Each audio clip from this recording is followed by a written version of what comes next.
Welcome to another fun-filled Friday edition of Second City Sports' opening day weekend, baby. We're live and in living color right here on Sports Zone Chicago, along with Miss Lakeena McGee, which is she. I'm Cindy Brown. Hey, that's me. You can follow yours truly on the Twitter and the IG at SidKid80. Once again, it's SidKid80. That's SIDKID80. That's SIDKID80. You can follow me at Lakeena McGee on the Twitter and at Lakeena_McGee on the IG. Make sure you download that Sports Zone Chicago app. You want to know why? Because we said so, that's why. And also, too, you can catch our other 5 live shows throughout the week. If you happen to miss them, you can watch them and listen to them at your own leisure. Make sure you download that Sports Zone Chicago app today. Also, you can follow Sports Zone Chicago on all social media platforms on Facebook, Twitter, Instagram, and YouTube. Once again, follow Sports Zone Chicago on all social media platforms on Facebook, Twitter, Instagram, and YouTube. You want to catch the audio version of this podcast, Second City Sports? You could do so by subscribing to War on Anchor. We are available on all podcast platforms, including the iHeartRadio app. Make sure you type this in your search engine boxes on those podcast platforms, WARR on Anchor. And you can follow War Media at WARR Media on Facebook, Twitter, Instagram, and YouTube. Once again, at War Media on Facebook, Twitter, Instagram, and YouTube. Thank you very much in advance for your support. Like, share, subscribe, and tell your friends. We are unapologetically fun, and we have very definite opinions. If you have a question or comment during our 2-hour extravaganza, you can go to Sports Zone Chicago's Facebook page or Sports Zone Chicago on YouTube. Type in your questions or comments in the comments section. Lakeena will get them up on the screen for you. But if you decide to troll or do something stupid or just plain act a fool, I'm giving Lakeena full permission, full power to give you the Bill and Beer boot. Bye-bye. Love when she says that. Lakeena, speaking of giving people the boot, the Chicago Bulls, as we kick off this Friday edition of Second City Sports, the 45-35 Chicago Bulls will host the Charlotte Hornets tonight at 7 p.m. at the United Center for their final home game of the regular season. The Chicago Bulls, for the last few months, have been disappointing. Why, you ask? Does a 6-14 record over the last 20 games 14 record over the last 20 games says something? It does. That means you have been playing good.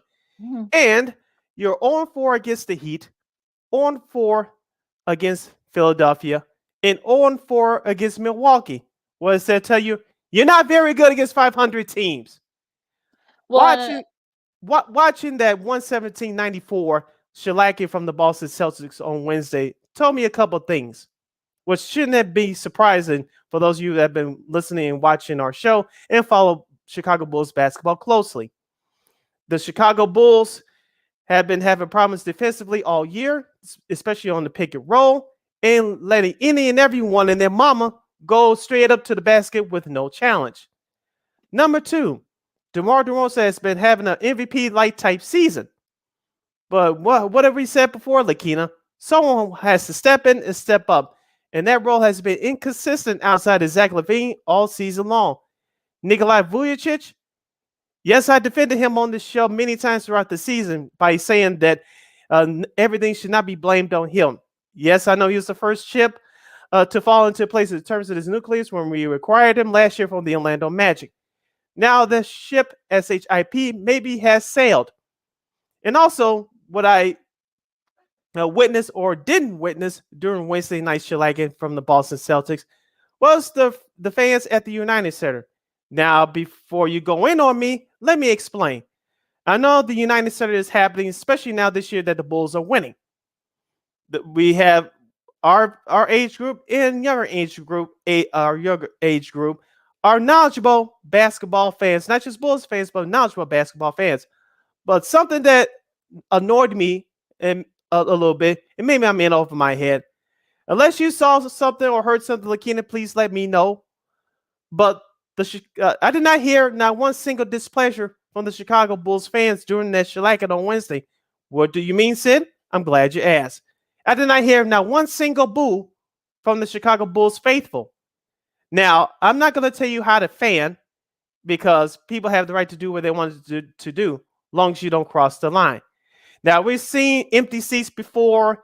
We've seen stuff put up on social media. We hear questionable comments on sports radio. But for one time, just one time only, Lakeena, I wanted to hear, if not the whole entire 22,000 faithful at the UC, maybe just a core of it start to boo. Well, Sid, why would you boo this team that brought basketball back to Chicago? Glad you asked. There is a standard that this team has created with winning basketball. What we saw the other night has been unacceptable. You're gonna sit there and tell me that the Boston Celtics are that much better than the Chicago Bulls? Hell no. It's sort of one of those one more thing that really told the story, Lakeena. I don't know if you call it the presser of Zach LaVine. He said there was the one word that was pointing out to me. And Jason Goff and Kendall Gill said it on the NBC Sports Chicago Bulls post-game show on Wednesday. What was that word? Disconnect. It's sort of one of those things where you kind of wonder, okay, what is going on here? Is it because mentally they're exhausted, maybe physically they're exhausted, everyone's banged up and such, in some form. So I think maybe frustration has mounted, and I think with everything this team has gone through with COVID and with injuries and guys getting out of the lineup, I mean, there's really a lot of consistency here. Like there hasn't been like this whole cohesive unit. I mean, they've only played as a cohesive unit, and pretty much everyone's virtually healthy. Maybe like 4 or 5 games. So now Alonzo's done for the year, it looks like. And now, Zach, even though he's playing very well, you can tell his team's starting to get frustrated. DeMar's getting frustrated. Vooch is getting frustrated. So it's sort of one of those days where I think this is one of those days where maybe, the season needs to hurry up and get done. And maybe these two games left, try to finish strong, try to get that fifth seed, I should say. And I think you can't be boss. I know some people say, would you rather get Philly or Boston? I think at this point, I think you'd rather have Boston because you actually beat Boston a couple of times this year. So, I think, I know, and President Obama, who's a big Bulls fan, former President Obama was there, and a couple other folks. I think a couple of Bears were there too. From the Chicago Bears, they were there. I know Justin Fields was there, and a couple other guys. I think Mooney was there too. So I can kind of see why people are getting frustrated. But look, this is why I never raised my expectations. I always tempered them because I knew that this team was going to be, one of those instances where that team was probably like maybe good against some of the good teams, but not great teams. And our buddy Vernon Fairley here, he says the Bulls equal the 2021 White Sox. I wouldn't go that far yet, because I think that the White Sox, they haven't really dealt with it. Especially Eloy, they haven't really dealt with any injuries. They didn't really. They have like other guys, like I said, with Eloy and a couple others. But the Sox won their division. The Bulls haven't done that. Yeah. So, and I think that's another thing. So I think it's sort of like it's kind of, let's not compare this team to the 2021 White Sox. But here, I feel like at this point, I think let's just finish up the season. You get a few days off before the playoffs start. You got to wait on the plans. Got to take place and such. So, kind of rest and recharge, try to maybe get everybody sort of like back into it. Excuse me, because I think that this is what a long season does. Frustration set in, there's a lot of anxiety and such. So I think this is where all this is kind of like starting to manifest, and this is what we're seeing right now. You listen to Second City Sports, the Friday edition. We're live and in living color right here on Sports Zone Chicago. I'm Sid. That's Lakeena. We are talking about the Chicago Bulls, and we'll get to the rest of the NBA in just a moment. Lakeena, I get what you're saying in terms of everybody is frustrated, everybody is tired, but the 31 other teams are saying the same thing, okay? And for this Bulls team, I'm with you as far as the expectations, but still, Lakeena, you want to hit your best stride going into the playoffs. Right now, the Bulls haven't done that. They won only 8 games, I believe, since the All-Star break. That's inexcusable. Now, I'm with you as far as jumping on the bandwagon early in the year, as far as this team could possibly do what the Phoenix Suns did last year. We told you guys, hold on. But it still gives no excuse, looking at the situation right now, that you're playing lackluster basketball. And from what I saw the other night, maybe because they thought they escaped the play-in tournament, they think they could just take it easy. That's the impression I got the other night. Lakeena, I know the Bulls are in the playoffs. They don't have to play any extra play-in games.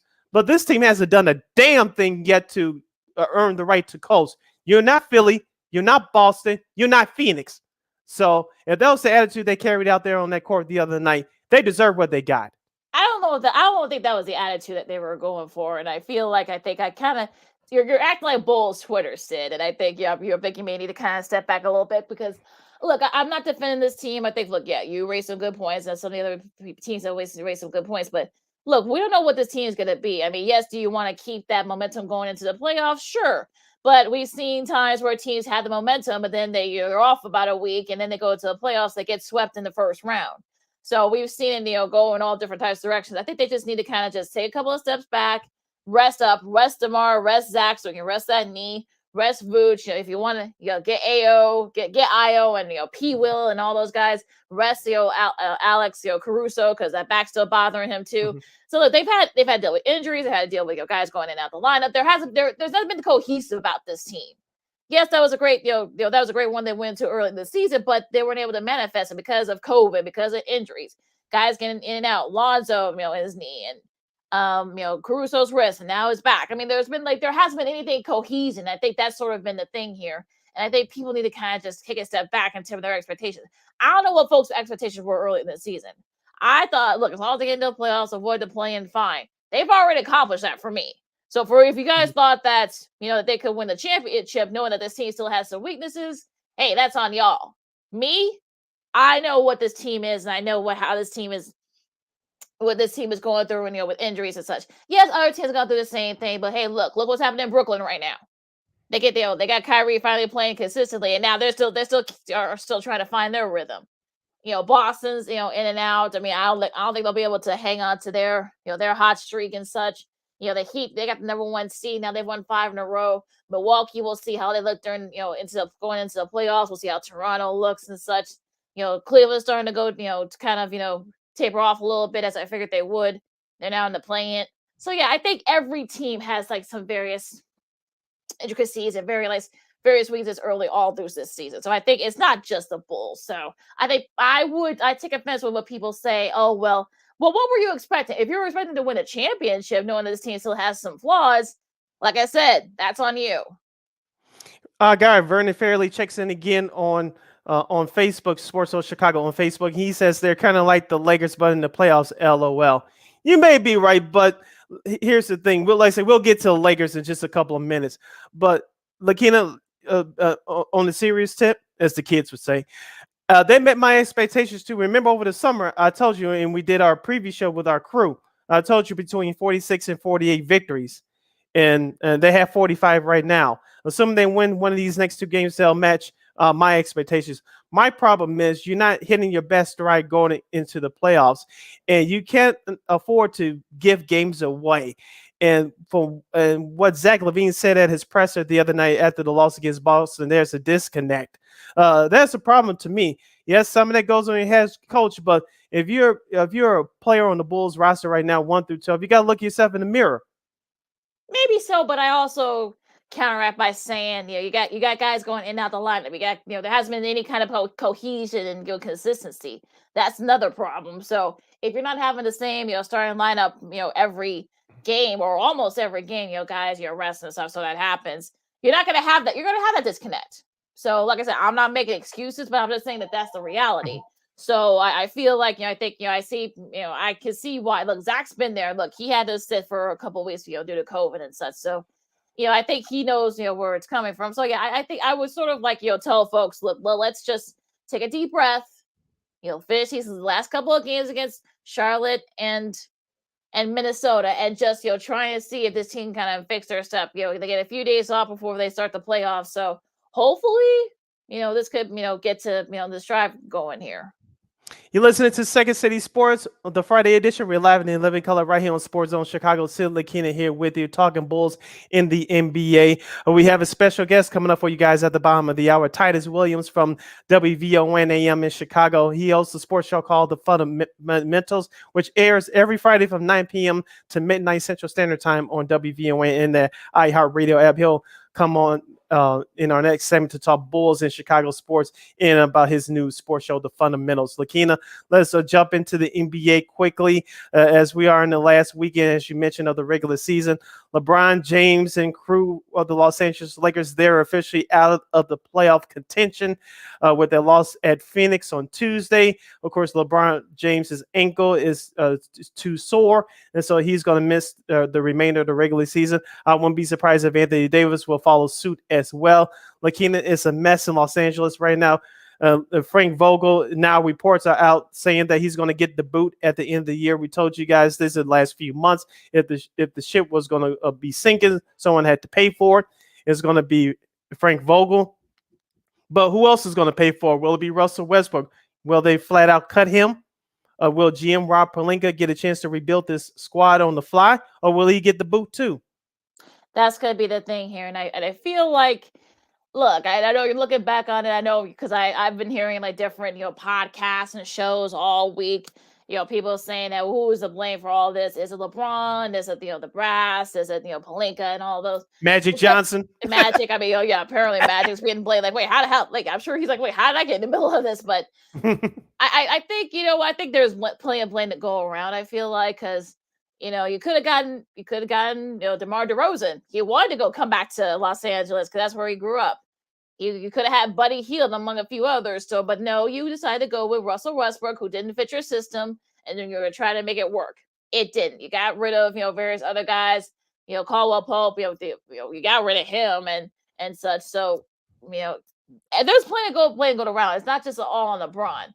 Yeah, this is LeBron's team that, he put together. I'm doing the air quotes here, but this is another one of those things where, hey, like, y'all didn't have to listen to him. I mean, look, he left a really good situation in Miami to try to build a team with the Lakers. Now that, he's kind of waving a white flag, if you will, but then you got injuries, to AD and such. So it's just a whole mess in Lakerland. And we'll see what happens. The offseason is going to be very interesting.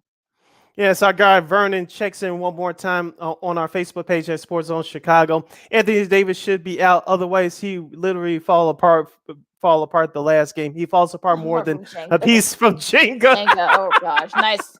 Well, here's the thing, though. There have been some reports. Some people said, some Bulls fans said they want him to come here in Chicago, maybe get rid of Kobe White and maybe P. Will, and probably even Vooch to bring AD. Okay, fine. You really want to bring AD in? With all the injuries and such, like the Jenga reference that Vernon just said, do y'all really want that? Yeah, I believe it was Joe Cowley that put that out there a couple of weeks ago. He's the Bulls beat writer from the Chicago Sun-Times. He put that out there a couple of weeks ago, and everybody had an opinion of it from Bulls Twitter. I didn't chime in because I'm like you, Lakeena. It sounds nice, but Anthony Davis is injury prone, and we heard the stories are now coming out that he wasn't in shape going into last year, and it looks like he wasn't in that great of shape going into this year. That's why he's still injury prone. So do you really want that as you're a Bulls team trying to take that next step? Do you want a player like that? I love him personally, but for a player like that you thought the franchise was his as far as taking it away from a LeBron, he hasn't shown that yet. Do you want that on your team? As of right now, no. No, you wouldn't. So, yeah. So a lot of real strange things going on there. And of course, with, finishing up the regular season and such, there are some games, we're not going to go like game by game, because there's really, most of the games at this point are really not that important. It's more for seeding. There's still a lot of seeding to be decided. Boston and Memphis, that's the first game for the Sunday night, doubleheader on TNT, a special Sunday night doubleheader, if you will, at 6:00 on Sunday. So that could still be some, positioning here. So we'll see with Boston. We'll see where that happens there. Also, too, Golden State, New Orleans. They've been playing pretty well. Golden State has, it looks like Steph will be back for the playoffs and such, so that helps them. Also, too, they got the game day before on Saturday. Tomorrow they got Golden State. They got to go at San Antonio on NBA TV. That's the second half, I should say, of that doubleheader on NBA TV tomorrow. So, could be very interesting to see, how this, the positioning and such goes. Yes, and the play-in tournament will kick off on April 12th. It will end next Friday, April 15th, for both the Eastern and Western conferences. As the regular season, as Lakeena mentioned, will end on Sunday. The Bulls schedule one more time. Their regular season home finale tonight against the Charlotte Hornets at 7 p.m. at the United Center. And the Bulls will wrap up their regular season at Minnesota against the Timberwolves on Sunday night at 7:30 p.m. When we return, Titus Williams, co-host of the sports show on WVON's The Fundamentals, will join us to talk about the Bulls and much more. I'm Sid. That's Lakeena. You're listening to the Friday edition of Second City Sports, live in 11 color, right here on Sports Zone Chicago.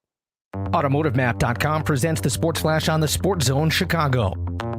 NBA Thursday, the Bulls dropped their second straight 126-109, the loss at New Orleans. The Bulls are 42-31 with the setback. Zach LaVine led the scoring for Chicago with 39 points. Kobe White had 23. The Pelicans got 30 points from Devontae Graham, 25 from CJ McCollum, and a double-double from Jonas Valanciunas. Up next for the Bulls, they'll try and snap the skid tomorrow night when they visit Cleveland. The Blackhawks put a 2-game winning streak on the line tomorrow when they visit the Vegas Golden Knights. Chicago with a 4-3 win at Los Angeles yesterday. Alex DeBrincat had the shootout winner. Colin Delia made 43 saves through overtime in just his second start of the season. Spring training Thursday, the Angels beat the Cubs 5-4. Today, it'll be the Cubs taking on the Rockies. The Giants beat the White Sox 9-6. Today, the Sox will face the Mariners.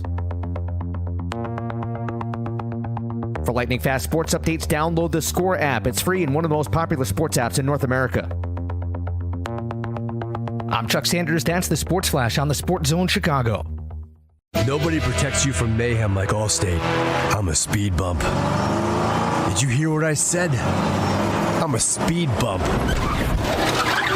And if you have cut rate car insurance, the cost to reattach your muffler could really be a bump in the road. So switch to Allstate, save money, and be better protected from mayhem, like me. Based on coverage and limits selected, subject to terms, conditions, and availability. In most states, prices vary based on how you buy. Allstate Bar and Casualty Insurance Company and affiliates, Northbrook, Illinois. Have you wanted to speak a new language but thought it'd be too difficult or take too much time? Then try Babbel. In just 15 minutes a day, Babbel teaches you conversations that you will actually use. With 14 languages and lesson topics like travel, business, relationships, and more, you'll learn what matters most to you. Babbel.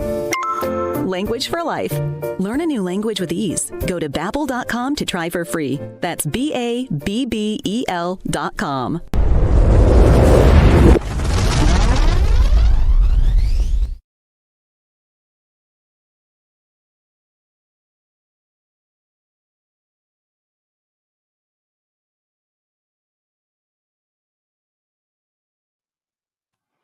Welcome back to Second City Sports, the Friday edition. We're live and live in color right here on Sports Zone Chicago. Sid, Lakeena here with you. As we await our guests, Lakeena, let's stick with the basketball, but let's go back to the college game as the 21-22 season wrapped up in New Orleans, Louisiana the other night as March Madness comes to an end with North Carolina blowing a 15-point lead at halftime as the Kansas Jayhawks, Bill Self and Company, takes the title by the score of 72-69.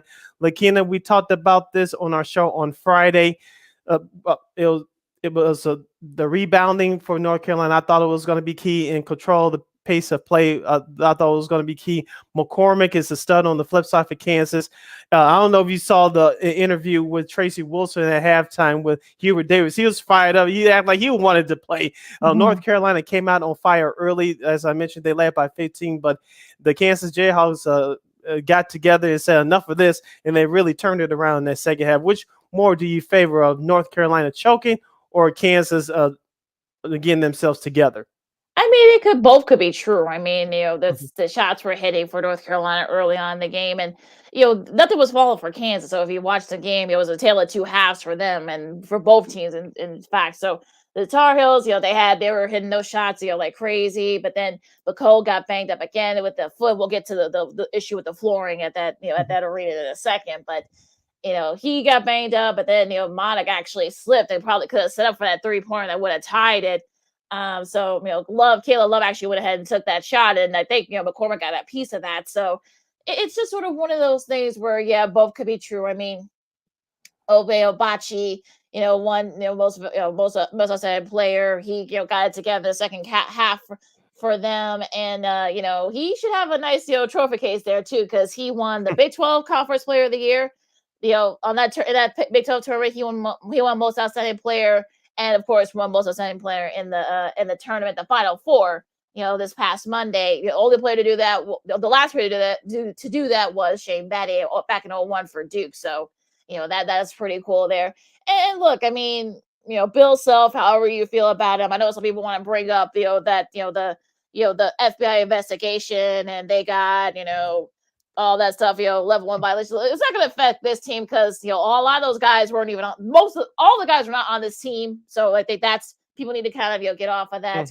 Look, our buddy Vernon, keep your comments coming, Vernon. He said that the night that the Tar Heels had the crying Jordan Mean themselves. So yeah, that kind of was sort of like that. But yeah, but it was definitely a total team effort to come back. I mean, David McCormick, who got a piece of that, 3-pointer that Love tried to shoot that would have tied the game. He put together a nice little run here. Christian Braun, who actually started that run. He hit that big three to kind of start that run going for Kansas. So he probably could have made a case for him to win MVP. Also, Remy Martin, who got 14 off the bench, who won a couple of big shots to kind of keep the lead going for Kansas. So there were a lot. This was a total team effort, and I think North Carolina just kind of ran out of gas. I feel like. They did, and I also said it as well that a couple of guys from that team needed to step up. One of them was R.J. Davis. Remember, he got in foul trouble in last Saturday's national semifinal game against Duke. He only scored 15 points on 5 of 17 shooting. You mentioned Caleb Love, who in my opinion was one of the best players in the country during this tournament. He only had 13 points on 5 of 24 shooting, and so. All the shots that they were hitting that, prior, during the tournament, they weren't hitting in the second half. So I guess I think it was probably fatigue. All right, joining us right now, he's the co-host of the WVON sports show called Fundamentals. You can catch that show every Friday from 9 p.m. to 12 a.m. Central Standard Time on WVON-AM 1690 in Chicago. For those of you outside the Chicago area, you can download a free iHeartRadio app. Just search for WVON, and you can catch the show right there. I've known this guy for years as I started getting back into this business, working with the D and Davis show in the Saturday afternoon show. He is the first guy literally that let me and our crew in the building working at IM as a grad assistant, and we love to see people that we work with, Lakeena, that we know doing great things. Let's please bring him on to Second City Sports Live and in Living Color right here on Sports on Chicago, Mr. Titus Williams. Titus, welcome to the show. How are you, my man? Thank you so much for having me. I greatly appreciate that honor. Thank you for the great introduction. I'm just happy for the opportunity to be on to today's show, and what a pleasure it is just to be on Talking Sports with you guys. Yeah, no problem. Before we get started, just wanted to say great job with the show so far at WVON. We'll get into that in just a few minutes, but he had our guy on, Ken Davis from formerly that D and Davis show, now that Davis show, and of course he's doing this thing with NBC Sports Chicago with the Under Center podcast. That's a podcast discussing the Chicago Bears. That was a great interview you did the other day, last week, I should say. Oh, thank you. I appreciate it. Yeah, Ken is, like you said, he's a good friend of mine, and I'm just grateful for him coming on and talk sports with us, talk some Bears, talk some NFL news, and he's just always a guy I can always count on to give us the latest updates of what's going on in the whole world of the NFL, especially now with the Brian Flores lawsuit. I think it's important to have on just Black people to talk about things in sports that's significant to them, because we see those color barriers in our business as well as far as the broadcast. And so it's always great to have someone who's able to come on to give you that insight into careers, and then to talk about something like that's being that important is always a great thing. And I definitely enjoy everything, even when we're just doing lighthearted stuff and talking about the Bears or the NFL in general. It's just a great opportunity to have him on the show all the time.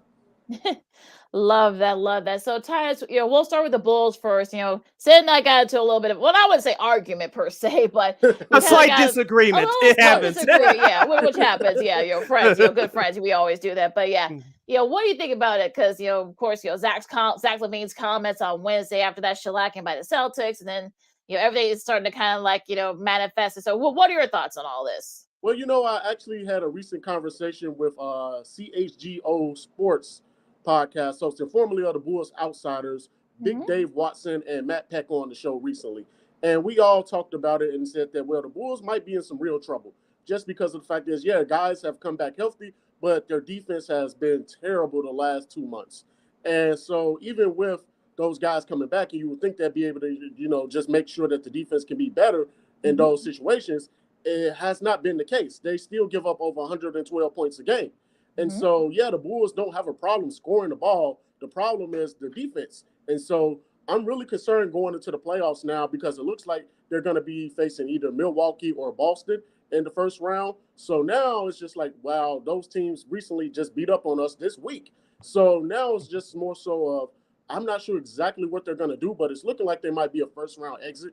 I predicted at the beginning of the season that the way the team was constructed, it looked like they'll make it to at least the second round. But right now, I'm not so sure about that. Yeah, that was going to be my next question to you, Titus. What was your expectations going into the season? I pretty much had the same expectations as you did between 46 and 48 games. I said if everything went right, they would have won exactly 50. Obviously, that's not going to happen now. What's going to happen is they'll probably beat Charlotte tonight, even though Charlotte's technically in the play-in tournament, and they'll rest their guys on Sunday at Minnesota, so that gives them 46 wins. And I still believe they can win the first round playoff series if they meet up against Boston. But if it's Milwaukee or Philly, you might win the game, but that's about it. But I want to ask you about a couple of players on the Bulls this year. First, Nikolai Vucevic. Me and Lakeena talked about him all season long. She's on Bulls Twitter way more than I am, but it says that when everything goes wrong, Nikolai Vucevic gets the blame. And when everything goes right, everybody ignores him. But and then, of course, you had DeMar DeRozan with a super hot start to the season. He's cooled off a little bit, but he's still the Bulls' best player. But I want to get your thoughts about Nikolai Vucevic. What do you see in his game? Do you think that he needs to improve on as the Bulls get prepared for this hopefully long playoff run? Well, the biggest thing that I think he needs to work on is his confidence. His confidence is a major key. If you notice, when he was in that slump of the first couple weeks of the season, it just seemed like he couldn't get out of it because of the fact is that he was taking a whole bunch of long-range shots, a lot of threes. He was living at the three-point line and taking jump shots. No, what I had Kendall Gill on recently too as well, and we both agreed on the same thing, that we need Vucevic to play as a big man. Start off early, go into the paint, get a couple shots, make it easier for yourself in order to build your confidence up so you can stretch out and shoot the three. I think that's most significantly what he needs to work on right now, because it's really more so just the confidence factor more than anything. As far as his defense, we know where we're going to get out of him defensively. He's not a rim protector. He's not a shot blocker, but he can move his feet as a big man. So whatever he gives you defensively, you're just going to have to live with that. That's just what's going to be what it is. But offensively, he has to be able to be a big man, because most cases, most of these guys can't guard him. He's obviously one of the best big men in the league once he actually puts his back to the basket. So he needs to do that more so, especially early and often in these playoff games. He definitely needs to start down low, get the ball into the paint, score the ball, and then work on taking jump shots. And then after that, I would say maybe a couple threes here and there. You don't need to take 3 or 4 threes, because once you do that, you start getting into a groove of, I'm going to take jump shots. No, you need to be a traditional big man and score in the paint. And if you notice the last couple games before Zach's knee injury came back up again, knee soreness, that Zach was actually the one who was trying to get him the ball in the paint to start off these games. So if he get going, you're able to space the floor and spread out the ball more efficiently offensively, because the Bulls are great when they average at least 24, 25 assists a game. They usually win games. But that all starts with Vucevic being able to get down low and being able to score the ball. How impressive does Ayo Dosunmu look so far? I mean, he's had a couple of setbacks. I think people need to remember he is still a rookie. I think people need to remember that. Yeah. So what do you think? What do you think about Ayo's play so far? I love Ayo Dosunmu. He is a great kid. His work ethic and his determination to not just get minutes, but to be an impactful player, to do whatever he can in order to score the ball or play defense, is just infectious to the team. I mean, of course, he hit a little bit of a rookie wall these last couple weeks, but we all knew that was going to happen, because he's not right now a superstar player, but he potentially can be.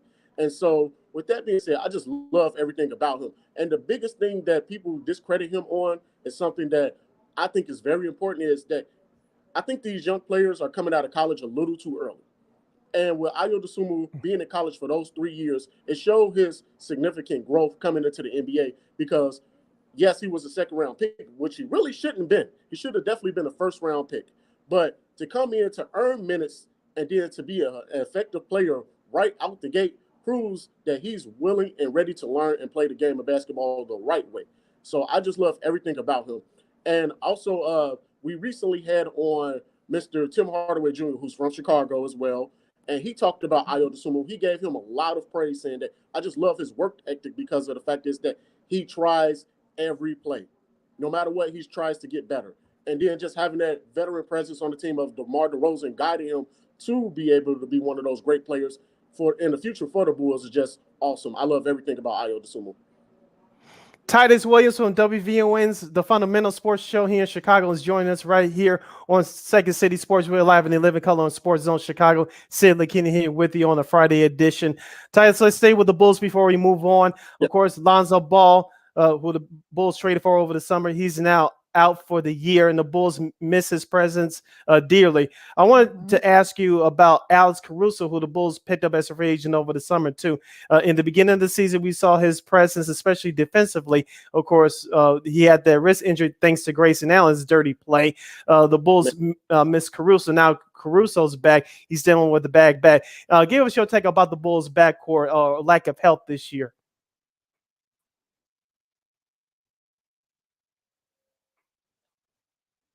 Well, I think that's honestly the beginning back. If you notice that at the beginning of the season, when they were healthy before Patrick Williams went down, they were undefeated. Started off the season 4-0 when they were healthy. Now, unfortunately, with COVID and then the injuries coming into play, I think that's what really derailed this team. Because even though they were as good as we thought they would be defensively, able to still win games. And I honestly, even when they were losing play, still be a 50 win. And they'll be actually once the derailment of the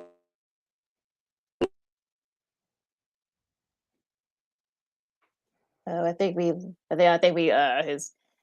the Wi-Fi he's using might be a little bit I think that's off. it got to they weren't confident that they on these injuries because they have too significant. Zach ball being out for the rest of the also that with Alex Caruso with his wrist injury, those are three players that showed up and showed out, not just offensively but defensively as well. And so I think that's really what more so derailed them. And then also they just kind of ran out of gas. If you look at DeMar DeRozan, he was on a tear for all of February, and then March he had the 50-point game to close out the month. And then after that, it just seemed like he's finally hit his wall of being gassed out. So I think that's what really hurt the Bulls more so than anything was the injuries this season, because potentially I still believe that if they were healthy, they definitely could have finished top 3 in the East for sure. All right, so let's go to the gridiron for a second, Titus, and talk some Bears now. Of course, new regime, Ryan Poles, Matt Eberflus, the new GM and head coach. They've gotten rid of, A-Rob and also to Khalil Mack. They traded him during the offseason as well. So, what are your expectations for the Bears in this new regime? Honestly, I think that the expectations for this season should be that high. This is I wouldn't say a rebuild year, just a scouting year more so to see exactly where the team is and where they're going to be headed. And the additions that they have made so far this season have been pretty so-so, I would say, because some of these players might be here in the future or they might not be. But the fact is that the matter is that I don't think you should take too much because of this year.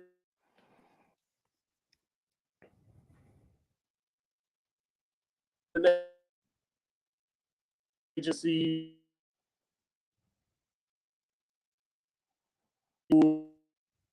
I think that's when growth.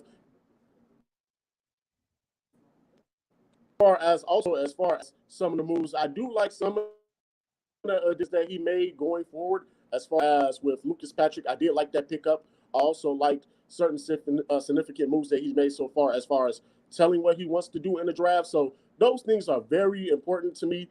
And I also believe that Coach Flus will actually be a good coach with the Bears because he kind of reminds me of a Lovie Smith type of head coach, whether, okay, we don't know all of our strengths offensively, but we're going to be known defensively for actually getting after guys. Because if you look at last season's team, they missed way too many tackles. Game tackles, individual tackles, just way too many. And so I think the importance of Eberflus coming in and getting into these guys' heads and saying, hey, defense is going to make an impact. We may not have all the answers offensively right now with Justin Fields, but we're going to be competitive defensively, sure that the team can actually be competitive going into some of these games, whether that's against the top teams or against bottom dwellers as well. Titus Williams from WVON's the sports show, The Fundamentals, is joining us right here on Second City Sports, the Friday edition. We're live and in living color right here on Sports Zone Chicago. Sid, Lakeena here with you. Let's move over to the diamond. Titus, let's talk about the Cubs and the Sox. Of course, the Cubs got their home opening win over Milwaukee yesterday by the score of 5-4. The White Sox are kicking off their season today. Currently, they are 3-0 against the Tigers in the second inning. What's your expectation for both these baseball teams this year?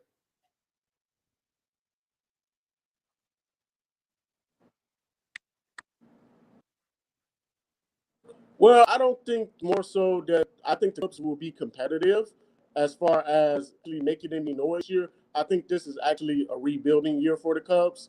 I don't really see them going too far into the season, actually being too competitive right now with the roster that they have. But I do like the fact that you are trying to make significant changes, make the team as possible. I mean, you got to. Chicago is known for the Bears and the Cubs.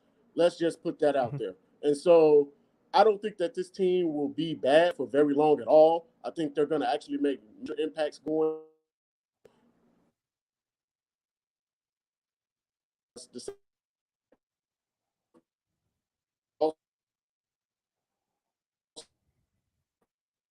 The Cubs, but no, it is the Chicago Cubs. So I don't see that. I don't think they're that good this season either. I honestly believe that they're working with the most recent Jay Pollock. I think huge the fact is that what hurt them last year is that they didn't have consistent right field. You have that bugged up now on the team. I think significant. I also think that the pen is pretty strong, even though Lance Lynn is out for a few weeks. But I do think that this team is actually going to make some noise. And if they can actually stay healthy this year with Luis Roberts and Leroy Jimenez, I actually can see them going to the World this year. Well, very interesting though, especially with the White Sox. What moves do they make? They brought up Josh Harrison. They signed Joe Kelly. Even though he's going to be gone for maybe about like the first 2 weeks of the season due to an injury. Where do you see any more moves that Rick Hahn might make? During before the trade deadline.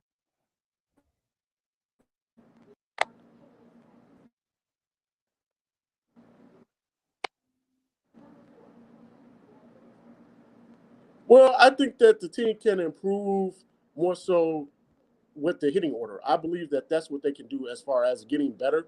As far as the bullpen, I think they're pretty solid with the bullpen that they do have. But again, it's more so you have to stay healthy. I know 100 plus games is a lot on the bodies. And now with this season being unfortunately shortened and more back-to-backs and more doubleheader games, I think that that's the biggest problem that they're going to face this year. It's just health-wise more so than anything. But again, I think that the team can definitely make some noise and go to the World Series this year. I think that, again, just they have to stay healthy, but the bullpen is pretty solid.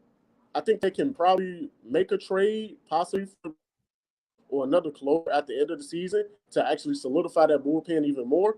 But as far as everything else, they just have to stay healthy, and they definitely will be competitive. And again, I believe that they're going to those series this year. All right, last moment or two with Titus Williams from WVON Radio in Chicago, right here on Sports Zone Chicago, Second City Sports on the Friday edition. We're live in 11 color. Sid, Lakeena here with you.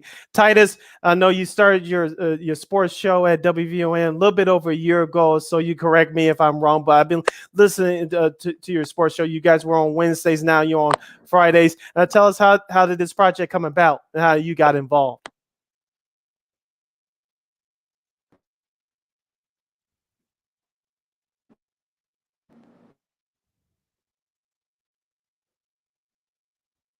We haven't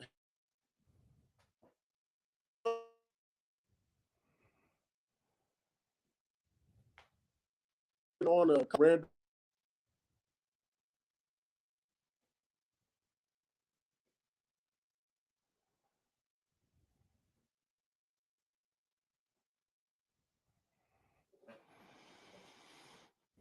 pass, and the reason to mental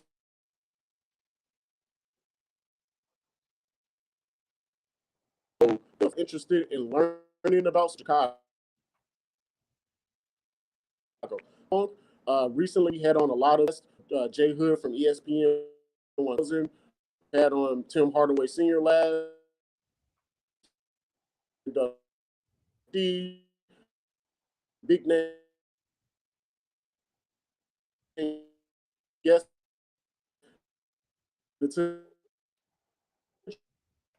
every week that we're on MLB Tune In.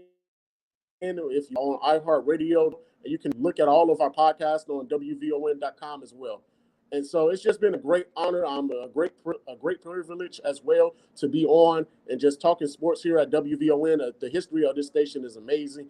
And I just want to thank Delvin Randall again for the opportunity. And also a big shout out to Miss Melody Span Cooper, our CEO here at Midway Broadcasting, for this tremendous honor. She's also been a big help in us this week as well and getting our guests together. And so I just thank all of the whole team here at WVON for believing and giving us the confidence that we need in order to be able to come on and just give you great.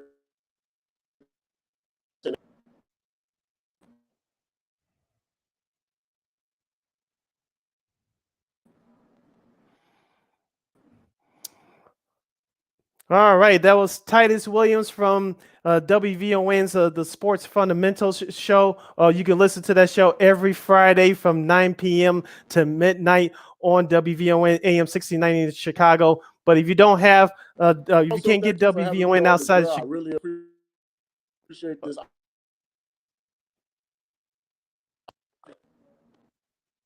right, Titus, thank you for joining us. And we'll talk again soon, okay? Thank you so much for having me on. Really appreciate it. Oh, thank you so much. And anytime you want to come on to the fundamentals, you always have my phone number. Just come on and we're going to talk some more. So both of you are always welcome. Thank you so much for the opportunity. Thanks. All right, thank you, sir. Yeah, keep up a great work.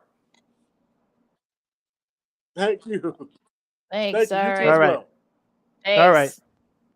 All right, that was Titus Williams from WVON. You can check out his show from 9 p.m. to midnight every Every Friday night. Yeah, every Friday night from 9 p.m. to midnight on WVON-AM 1690 here in Chicago. If you live outside the Chicago area, just download the iHeartRadio app and search for WVON Chicago and you can catch the show right there. You also go to WVON's Facebook page. You can catch the replays of their shows as well because they're broadcasting their show live on Facebook Live on that station's Facebook page as well. So great to see people not just look like us, but people that we know that we worked with that helped us along the way, Lakeena, and we returned the favor right back. It's just great to see those people doing well, especially in this business. Yeah, Titus is one of the good ones. You know, I saw him while we were at when I was at ICB. He worked there for a little bit. We worked together for a little bit, so it's good to see him do some big things, and hopefully he can continue to do some big things. So make sure you guys check his show out every week on WVO and also too on their Facebook page as well if you're outside of the Chicago area. Yes, we apologize for the technical difficulties, but we always have to march on through these things. I'm sure most of you guys got the gist of what he's saying. He definitely has great insight, great opinions, and so like we said before, just catch his show every Friday from 9 p.m. to midnight every Friday on WVON in Chicago. Download the iHeartRadio app outside the Chicagoland area. Search for WVON Chicago, and you can catch the show right there. Hour number 1 is in the books. Hour number 2 straight ahead on Second City Sports Live in the 11 Colors, the Friday edition right here at Sports Zone Chicago. I'm Sid. That's Lakeena. Christine Manika, our girl with our bi-weekly commentary on sports and much more, will join us. And we had to get into our baseball predictions. Lakeena, even though the season started, we didn't do it on our last show. We'll give you our predictions. As you always say, don't take our predictions seriously. And we'll get into what happened yesterday for opening day part 1. And we'll have some sports media news and a whole lot more. So stay right there. You're listening to Sports Zone Chicago. AutomotiveMap.com presents the Sports Flash on the Sports Zone Chicago. NBA Thursday, the Bulls dropped their second straight, 126-109, the loss at New Orleans. The Bulls are 42-31 with the setback. Zach LaVine led the scoring for Chicago with 39 points. Kobe White had 23. The Pelicans got 30 points from Devontae Graham, 25 from CJ McCollum, and a double-double from Jonas Valanciunas. Up next for the Bulls, they'll try and snap the skid tomorrow night when they visit Cleveland. The Blackhawks put a 2-game winning streak on the line tomorrow when they visit the Vegas Golden Knights. Chicago with a 4-3 win at Los Angeles yesterday. Alex DeBrincat had the shootout winner. Colin Delia made 43 saves through overtime in just his second start of the season. Spring training Thursday, the Angels beat the Cubs 5-4. Today, it'll be the Cubs taking on the Rockies. The Giants beat the White Sox 9-6. Today, the Sox will face the Mariners. lightning fast sports updates, download the Score app. It's free and one of the most popular sports apps in North America. I'm Chuck Sanders. That's the Sports Flash on the Sports Zone Chicago. Nobody protects you from mayhem like Allstate. I'm a speed bump. Did you hear what I said? I'm a speed bump. And if you have cut-rate car insurance, the cost to reattach your muffler could really be a bump in the road.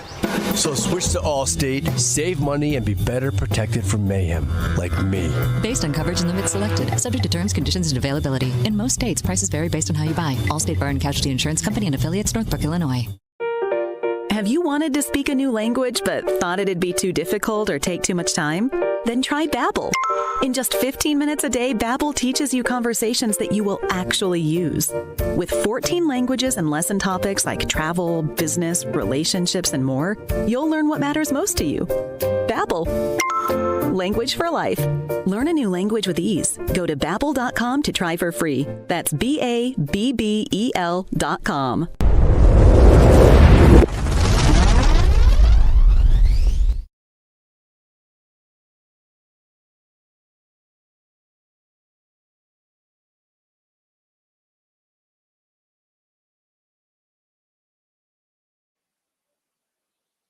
Welcome back to hour number 2 of Second City Sports, the Friday edition, live and in living color right here on Sports Zone Chicago, along with Miss Lakeena McGee, which is she. I'm Cindy Brown. Hey, that's me. You can follow yours truly on the Twitter and the IG at SidK80. Once again, at SidK80, that's SIDKIDA0, SIDKIDA0. You follow me at Lakeena McGee on the Twitter and at Lakeena_McGee on the IG. If you have a question or comment for us during our last hour of the show, this 60 minutes we call it of a sports extravaganza, you can go to Sports Zone Chicago's Facebook page or Sports Zone Chicago on YouTube. Type in your questions or comments in the comment section. We'll get them up on the screen for you. Opening day part 2 is going on right now, and we have a couple of scores to pass along. For most importantly, including yours truly, the White Sox through 2 innings lead the Detroit Tigers 3-0 RBI singles courtesy of Eloy Jimenez, your guy Lakeena. He did it with his bat, not with the glove. Eloy Jimenez, AJ Pollock, and Luis La Pantera Robert, all with RBI singles. And in the bottom of the third, the Boston Red Sox lead the New York Yankees by the score of 3-2 in Yankee Stadium. We have our next guest for the entire hour. We love it. She's our girl. She's your girl, hometown girl from KXRB Radio with our bi-weekly commentary on sports and more. Here's our girl, Christine, the Queen Manika. What's going on, Christine? Happy opening day. Wow. Hi. Oh, my goodness. How's it going? It's good. I'm watching the Masters. I'm going back and forth right now. Oh no, that's fine. Look, this is, we'll get to that in a second. So, because see, like a lot of movement going on here now. The course, of course, Tiger being out there. We'll get to that in a second. Now, starting off here, we've had a busy last couple of weeks. Just to get out the way, what do you think about the national championship game, both the men's and the women's? I was very, very impressed. I didn't think Kansas was going to do it. A lot of people in my office had the faith that they were going to do it. And lo and behold, overall, it was just a crazy tournament, right? For the men. I think it's safe to say that everyone's bracket was busted by the end of the first day, and there were a lot of surprises that came out of this tournament, both for the men's and women's. I know specifically for the state of South Dakota, University of South Dakota in Vermilion, they made it to the Sweet 16. That's never been done for the University of South Dakota before. So the fact that they made it that far, first time out of the game, making it that way, it's impressive. There were a lot of great moments that could be taken away from this for sure. And I want to get your thoughts about the women's national final. Of course, UConn's been dominant for years, and in South Carolina, head coach Dawn Staley, this is, I believe, her second national championship. Talk to us about those two programs. It looks like South Carolina may be the new UConn, and the torch might have been passed last week. Yeah, they definitely they're giving them, I should say, a run for their money. They got a lot of top players on South Carolina. So if all goes well in this offseason, I think you can expect a lot of those players to come back. And who knows, maybe UConn's girls will be like, okay, maybe we should go over to this team and see what they're all about. You never know. I know, right? I mean, kind of like could this be like a change of the guard, if you will? So who knows? But yeah, I mean, you know what? I mean, it's kind of interesting though. The tournament. Both tournaments, got double digit, increases in viewership. I think the women's championship got like one of the highest ratings in like 5 or 6 years. So look, I think for all those that say that college hoops doesn't get like as much love as the pros do, I think this year is kind of showing you why. Yeah, they got more than enough fans on the men's and women's side in the college hoops department. Yeah, the men's championship final was the most watched college basketball game on cable ever. I'm sure. Yeah. It was a crazy tournament this year. I can only understand why. Absolutely. So let's go to like the pros, talk about the Bulls for a second. Sid and I got into a little bit of a heated, not want to say like argument, but like a little discussion about a friendly debate, which ended in a respectable disagreement. Right. Okay. It's not Jerry Springer. Right. Yeah. Well, say that. I didn't go that far, because what do you think? Where do you think that they are at this point? With and Zach's comments after that Boston game and such. Well, what do you think the state of the Bull is? The state of the Bull is right now as we're getting closer and closer to the playoffs. I think they should be thanking Cleveland for losing in order for them to get that automatic berth. That's for sure. It's unfortunate that Lonzo Ball, he's going to be out for the remainder of the season, probably for the postseason as well, unfortunately. So that's going to be a bummer. However, I think they're holding their own pretty well. Again, I don't think they're going to go all the way this year. It's just that they're doing great so far. I'm not going to knock them for that. They're going to go far in the come playoff time, but I don't think they're going to go all the way this year. Give it another year, especially with Lonzo coming back full speed and hopefully with COVID behind everyone. That's when it kind of really kicked off for them, when the whole team was down with COVID and then the injuries, and they've held their own at this point. And I expect for them to do that for the remainder of the regular season and the postseason. And again, you gotta give credit to the coaching staff. Billy Donovan, he's turned this team around for the better. So I think we can see better things for the Bulls for a couple of years ahead. If you were sitting in that Bulls front office, what would you do this summer in terms of improving the roster for next year? We saw what Arturas Karnisovas and GM Mark Eversley did last summer. They basically turned over the whole roster except for Vucevic and Zach LaVine. And we saw what they did this year, despite all the obstacles we just mentioned. What would you do this summer for the Bulls to take that next step in becoming championship contenders? I would keep the core guys as much as possible, do whatever it takes to keep the top players on the team for sure. I wouldn't mind actually having Tristan Thompson back on the team, just because I think he does provide a little extra element, a little extra pizzazz to the roster. I know he's a big drama. He's a big drama outside of the court.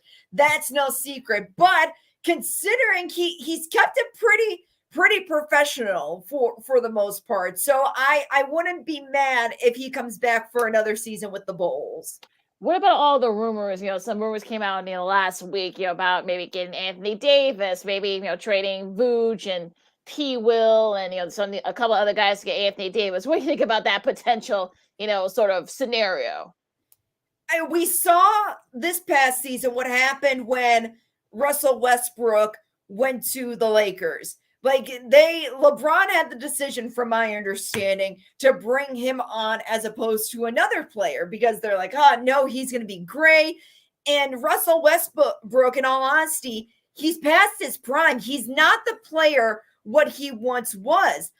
When it comes to Anthony Davis, is he going to be another Russell Westbrook story where he's kind of past his prime? A lot of Chicago teams seriously have an issue with getting players that are past their prime spots. They're big names, right? They're going to draw big crowds. They're going to sell the tickets, but can they perform on the field, on the court? That's the questions. In some cases, they do. In most cases, they flop. So it just depends. It kind of depends on where Anthony Davis will be by the time the regular season ends. Christine Manika, our girl from KXRB Radio in Sioux Falls, South Dakota, is joining us right here on the Friday edition of Second City Sports. We're live in the 11 color right here on Sports Zone Chicago. Sid, Lakeena here with you. Christine, I'm going to do an audible a little bit. Let's do that hockey. The Chicago Blackhawks, of course, having another subpar season, and I'm being nice when I say that. But Jonathan Taves played in his 1,000th game a couple of weeks ago. The Blackhawks honored him last Sunday night. Last night, they lost to the expansion Seattle Kraken. Go figure. But before the game, Mario Hossa was addressing the crowd and the Blackhawks organization with this new regime now. This is one of the few things that they did correctly. First, they picked Chris Vosters to become their new TV voice starting full-time next season. And number 2, Mario Hossa's number 81 jersey will be retired next season. I wanted to get your thoughts. Yeah, that's pretty much it. That's the only thing the Blackhawks have gotten right this season. It's not their year. It's not in the cards. They had a lot of drama off the ice with the whole, allegations and whatnot.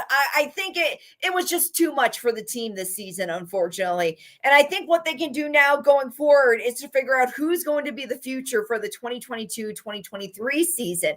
Can they keep Patrick Kane? Can they keep Jonathan Taves, who's a player that they're willing to give up in order to potentially keep those two big names? And I think they both have said outwardly that it would be great if they had a chance to have their whole career in the city of Chicago. So I think the plan for the Blackhawks, I think, should be is how they're going to proceed going forward and just forget about even making it into the playoffs this season because it's not happening.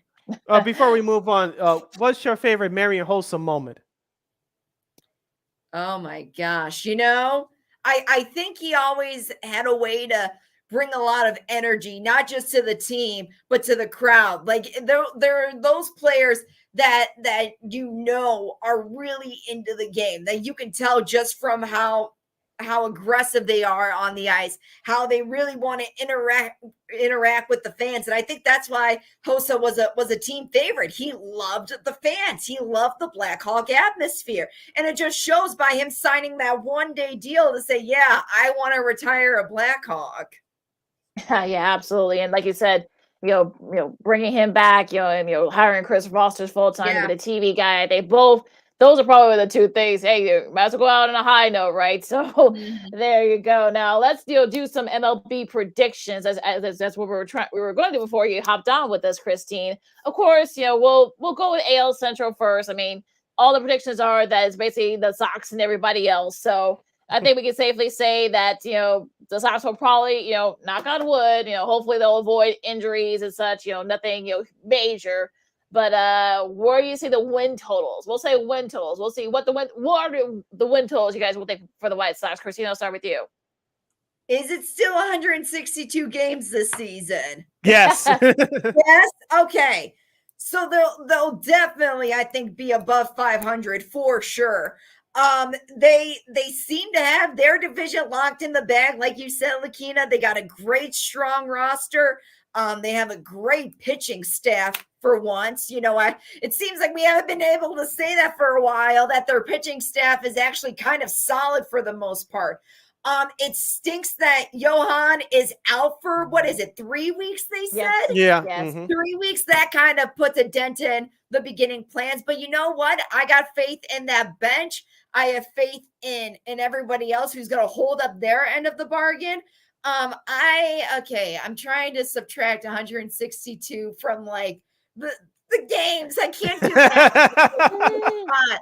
I don't know. Maybe they'll win.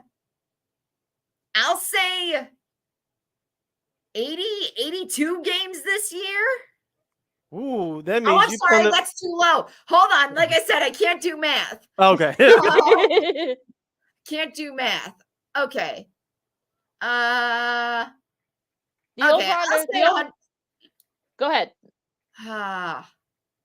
The over under is like 92, I think. 92? So yeah, that's the over under. Yeah, like I said, I can't do math. So I'll go with 90. Just to go below it a little bit. I'll go 90. That's a safe number. Yeah. I'll say 92. I think I nailed it last year, Lakeena, when we did our predictions. Yeah. Last year they had 93. I think I nailed it last year. Yeah, you so did. I'll go with 92. All right, I'll go with 90. I'll go maybe like 90 or 91. I mean, I know they'll probably go through a little bit of a downturn. Not too much of a downturn, but they might get like a little bit of a speed bup, but they should be always fine. do. Always. Right. All right, let's go to No, go ahead, Sid. Sorry.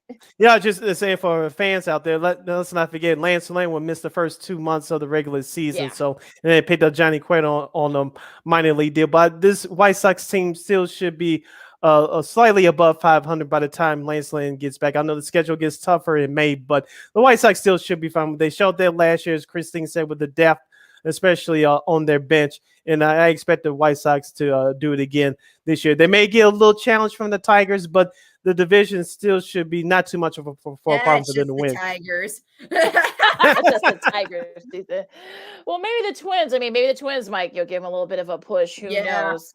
Now let's try the AL East, folks. Apparently, one of the predictors I saw had like a 4-way tie for first place. I think Toronto won it, I guess, with all the tiebreakers. You know what? They've improved their pitch a little bit. So I've been a big fan of this team, for the last couple of years. You know this, Sid. So I'm gonna go for it. I'm gonna pick Toronto to win a division this year. I think they're ready.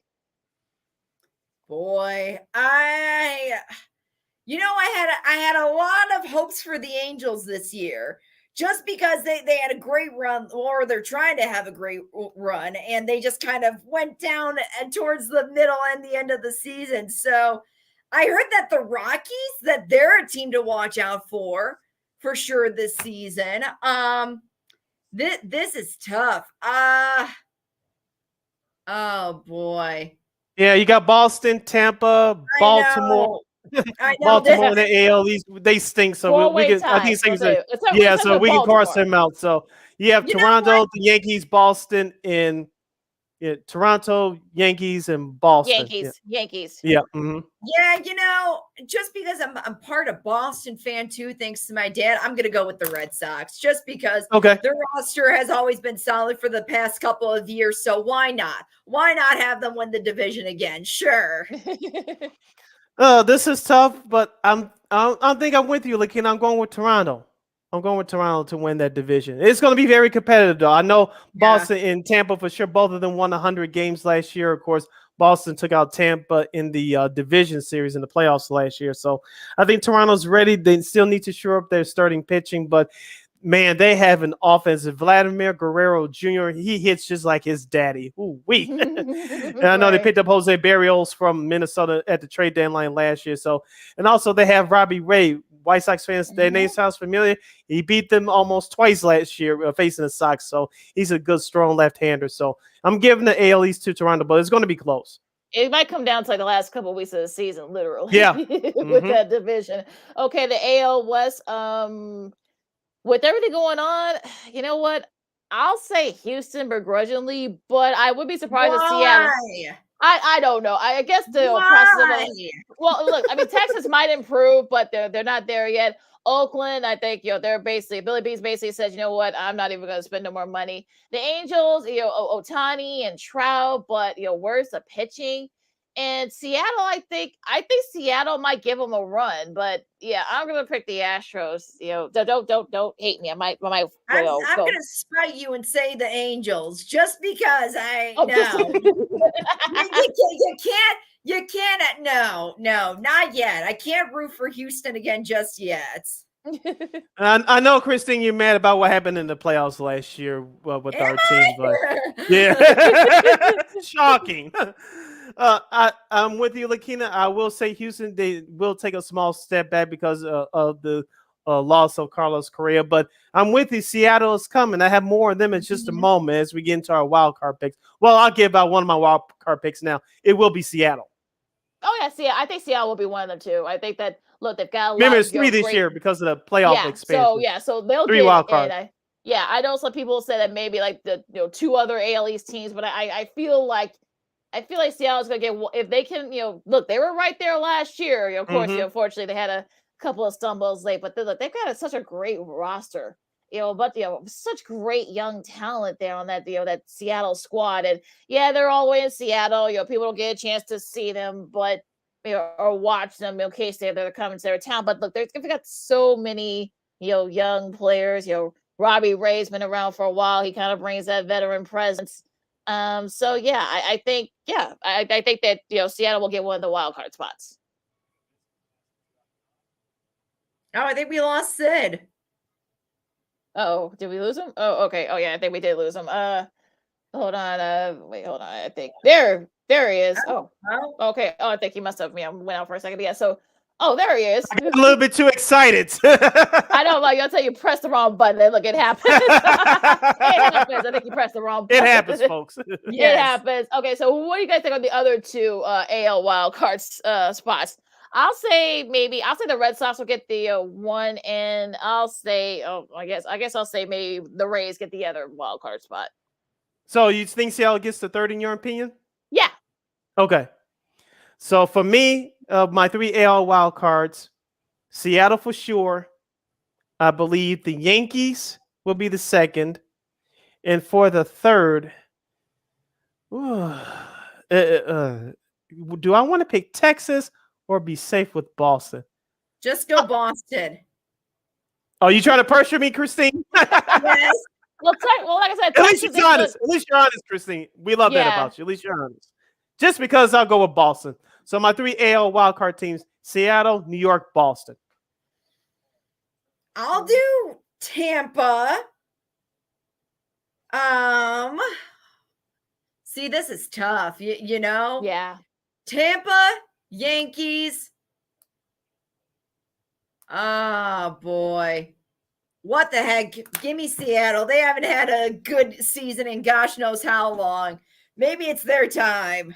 Yeah. Yeah, it's been over 21 years since they reached the postseason. Yeah. Yes.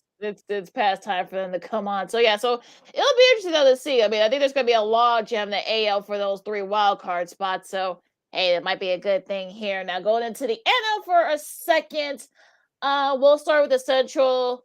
I'll say St. Louis, mainly because, it'll be between Milwaukee and St. Louis for sure. I think the Cubs will be right there. If they finish within like maybe 500, that's actually considered a good thing. 78 sort of the win total, so I'll take maybe a little bit over and say they'll go 80. They'll win 80. They'll find a way to win 78 to 80 games, in that front. But I think the Cardinals will win that division.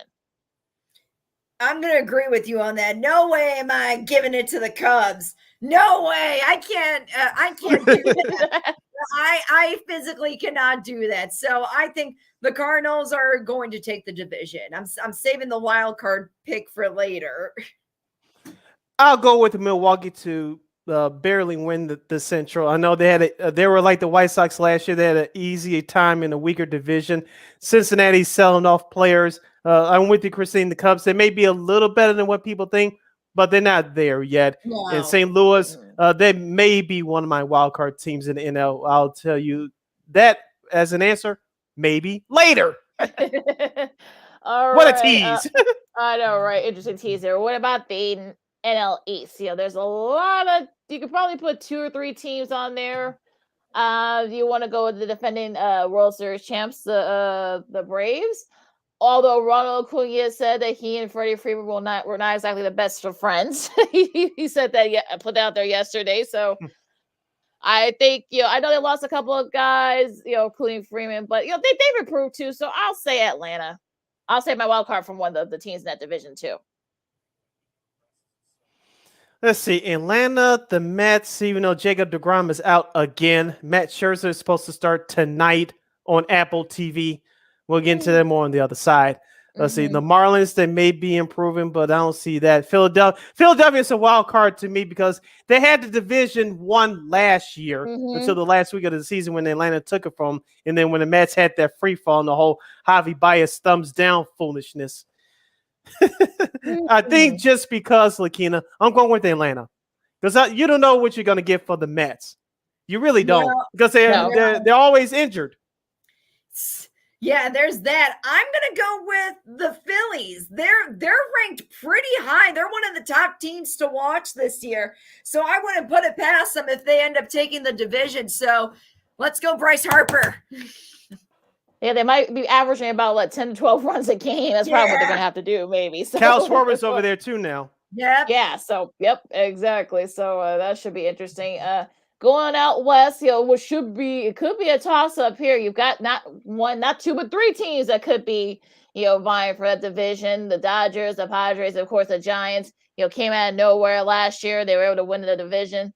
I'm gonna pick the Dodgers. I think that getting Freddie Freeman, they shore up a little bit of that. They get Craig Kimbrell from the White Sox. I think they're on a mission. You know what? I'm gonna give it to the Dodgers. I'm going to go with the Dodgers too, just because they have a lot of the key guys back on that team. Even though we took Joel Kelly and a couple of other players from them, I think they still have the chance to win the division. I wouldn't be surprised if the Padres came up a little bit or they just get it, but I'm giving it to the Dodgers. I'm going with LA as well. I know AJ Pollock's on our side now in Chicago with the White Sox, and you mentioned Joe Kelly as well. The Rockies, I know they have Chris Bryant, but I got to see more from them. For a 6-year contract, nonetheless. That's just crazy. $128 million. Yeah. I just can't believe they gave him that big of a contract. I'm like, really? 6 years? Mm-hmm. Well, money talks, and you know what runs the marathon. I guess. The San Francisco Giants, they're not winning 110 games this year. I think they still going to be a good club, but they caught everybody off guard last year. The Arizona Diamondbacks, even though they won over San Diego in their home opener last night, I still don't buy them. And so I'm going with the Dodgers. All right, my wild cards are the Phillies. I think they, after just missing the division, the Phillies. I'll say the Giants, and I'll say the Brewers. So I got one for each. I cheated. I got one for each division for the wild card. Okay. I have the Brewers. That's my first one. Okay. I'm going to say the Padres. And then, this is going to be, you know what? Atlanta. They still have a solid roster, even though without Freddie Freeman. I think they still have a chance to at least get to the wild card with a lot of their guys coming back. So why not? All right. My three wild card teams from the National League are the St. Louis Cardinals, the San Francisco Giants, and even though I just dogged this team out a couple minutes ago, just because, and I think they'll do enough because they're going to spend a whole lot of money this year, the New York Mets. Okay. I can see that. We'll see. I mean, stranger things have happened in baseball, so Yeah, especially with the way the season's set up. There are going to be some double headers. You're going to have expanded rosters for the first couple of months. So, absolutely. And those are our predictions, folks. Please do not take them at face value. But, we'll get to the television side of that because I got a lot to say about that one with you because I got some friends in Iowa who are not very happy with the way things are set up right now with the blackouts and stuff. But we'll get to that in a second. Finishing up, this segment here, since we got a couple more minutes left.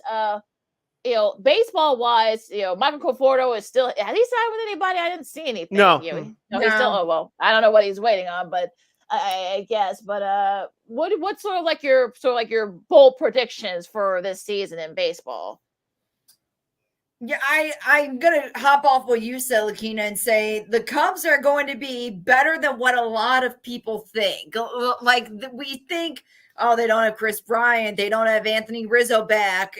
I think they have the opportunity to at least go a little bit above 500. I'm not saying they're going to go into the playoffs or anything, but they're at least going to be better than what a lot of people think. I think the White Sox, it's going to be I think they're going to have another good year. It's not going to be the same as last year. It's never the same as the year before, right? They're going to have to work for it. But they should be able to at least grab the division easily. And hopefully they won't play Houston in the first round again. They may play somebody better in the same thing. Could happen. So you never know. Yeah. What about you, Sid? Any bold predictions for this season? I think Vladimir Guerrero Jr. Could be your front runner for AL MVP again. Like I said, he lost it last year because Shohei Ohtani of the Angels just had a outstanding season, both on the mound and at the plate. So I think Vladimir Guerrero Jr. should be your AL MVP front runner. In the National League, that's going to be interesting. Mookie Betts could be a top guy for the Los Angeles Dodgers. I would say Chris Bryant for you, Christine, but I think the Rockies are going to be terrible. So I don't get. I agree. They're not going to be good, even with that huge contract. I mean, I think Chris Bryant is almost at the point where it's like, you know. Mm-hmm. he got his money. So look, he got his big payday. So that's. Yeah. Like we said before a few minutes ago, let's see what Bryce Harper does with Kyle Schwarber. You know, Citizens Bank Ballpark in Philly, that's a crackerjack box as well. You can knock out a lot of home runs.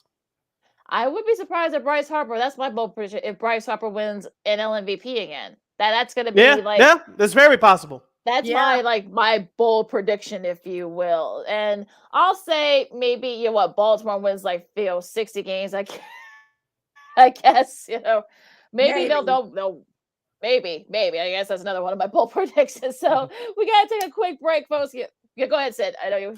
Just one. I know we run up against the break. Christine, one more question. The White Sox starting rotation. We can safely count out Lance Lynn because he's going to miss the first 2 months of the season. We did not have a 20-game winner on the White Sox last year. Will we have a 20-game winner this year with the White Sox? Count out Lance Lynn because he's going to miss the first 2 months of the year. Are we going to have a 20-game winner? If your answer is yes, who's that pitcher for the White Sox that can win 20 games?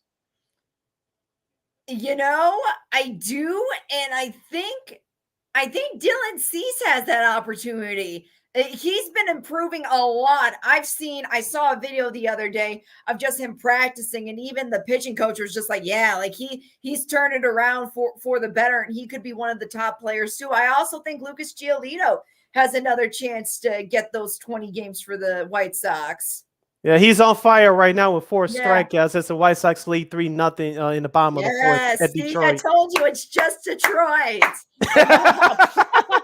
Well, look, I mean, he almost won 20 games last year. He had a couple of bad starts near the end, so that kept him from getting that 20 games. So, all right, folks, we're up against it, so we got to take a really quick break. But we'll have more, talk about the MLB lockouts. That's a big, discussion these last couple of days. Also, too, we'll do the Masters. I wish we could have the Masters music going on in the background, just to soft music. Also, too, even more. Let's check the leaderboard. Yeah, exactly. Oh, yeah, you got your app going, so I love that. So, crowded leaderboard right now. We'll also tell you how Tiger's doing in that front, and also too, MLB on Fox announced their new face with Sid, Christine. I'm Lakeena. This is Second City Sports on Sports Social Chicago, and we'll see you in a couple of minutes. AutomotiveMap.com presents the Sports Flash on the Sports Zone Chicago.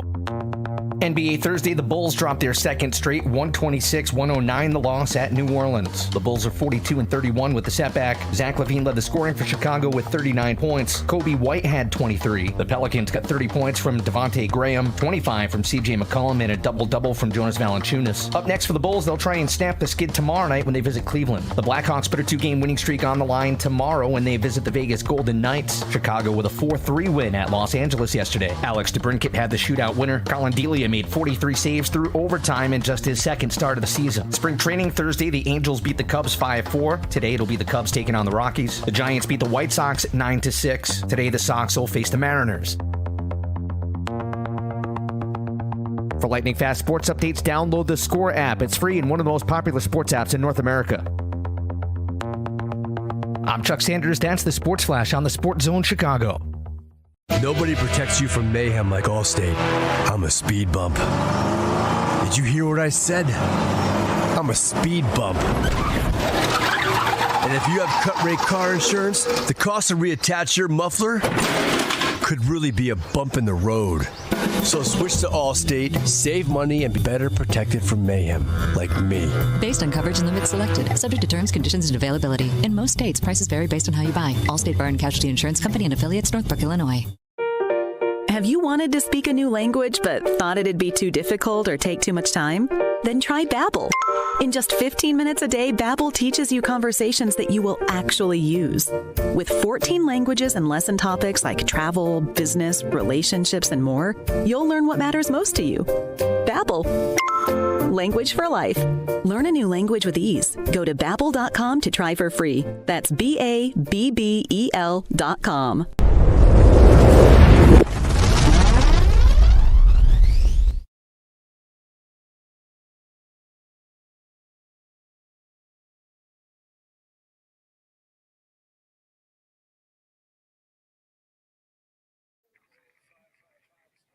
Welcome back to Second City Sports Live and in living color for the Friday edition right here on Sports Zone Chicago, along with Miss Lakeena and Sid, which is she. I am Cindy Brown. Hey, that's me. And that's Christine Manika, our girl from KXRB Radio in Sioux Falls, South Dakota. This is our last segment of the show. Last segment for the week. Let's finish this thing up strong. You have a question, a comment for us, you can go to Sports Zone Chicago's Facebook page or Sports Zone Chicago on YouTube. Type in questions and comments in the comment section. We'll get them up on the screen for you, courtesy of Lakeena. We go to the top of the fifth inning in Detroit. The White Sox lead the Tigers 3-0. Lucas Giolito is on fire, as I mentioned. RBI singles for the White Sox came courtesy of La Pantera, Luis Robert, newcomer AJ Pollock, and your boy, Lakeena, Eloy Jimenez. So he has not screwed up on the field yet. So Hey. we know Lakeena loves that. That's a plus. Yeah.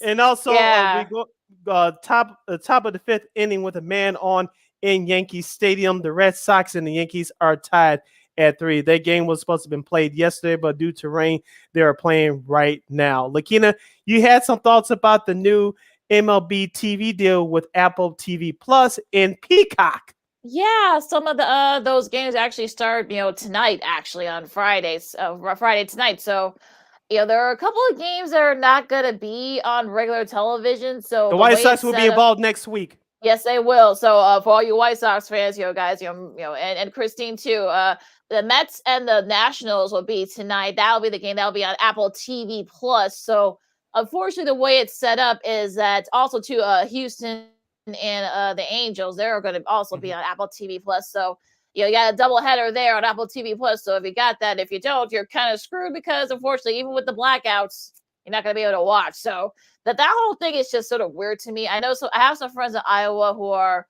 Cubs fans, White Sox fans, Twins fans, also even Royals fans, and they're not very happy because they can't watch the Cubs game because Marquee Network has some of those games blacked out and such. So in MLB as well with the extra innings package. Yeah. Yep. So the way things are set up, this is not how, and we've been talking about this for the last, month, guys. And unfortunately, if you're trying to grow your sports and grow your product, this isn't the way to do it. It also with the Peacock package as well. And I believe the Sox going to be involved in that in the next couple of weeks too. So, they had the first game up on at Boston, I believe, May the 8th. Yeah. So that's the first game on Peacock. That's from NBC Sports. Yeah. And people in Chicago will not be able to watch that. So make sure you Well, I will that. have Xfinity, so. I think other people who have other cable providers and streaming providers will not be able to watch it. So all you cord cutters out there, you're kind of like rocking a hard place with some of this baseball stuff. So I wonder what you guys think about all this. Christine. Well, I mean, it's great if you have like Apple TV and if you have Peacock. I have Peacock, but I have the free version of it. I don't pay for it. So I haven't heard anything about the blackout situation, blacking out some of those games, but it's unfortunate because I get what they're trying to do. The MLB expand ways to have people watch the game, but if not everybody has access to it, then what are you going to do? And maybe this is a response to a week that they missed in the regular season to try to catch everybody up and fit as many games as possible. But yeah, I think their heart is in the right place, but a lot of people will not be happy. We talked about this before, Lakeena. What do we always say? People want and need options. People want and need options. And the way we consume our sports, it's just television shows in general. It's not the same when we grew up.